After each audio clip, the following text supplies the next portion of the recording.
SGMO stock analysis Thursday and onwards. Am I buying? I'm covering all that in this short 1-minute video, so watch till the end. A pretty bullish market, I'll have to say. I mean, yeah, it's 4.6% up and whatnot, but I'm definitely willing to take things even higher. I mean, just for context, I've done 33,000 videos, spent thousands of dollars in course mentorships, and as a result, gotten thousands of repetitions.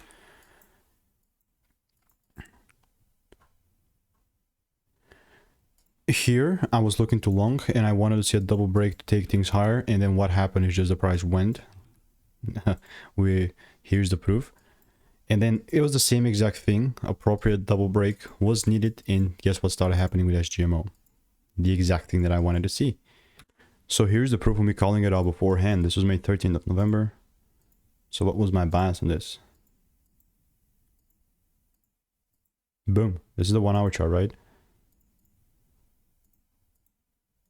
13th was right, well, right here, I believe, somewhere. Right, the same. Yeah, just a little bit zoomed out. Oh wait, something doesn't seem right. No way. This is the previous video. The before here, and then somewhere there, I believe. But then the price consolidated for a very, very long, a lot more time. This is in November, I believe. Yeah. So that's my bad. I was looking at this in December. And then after the price just started picking up. This is still a pretty bullish market to me.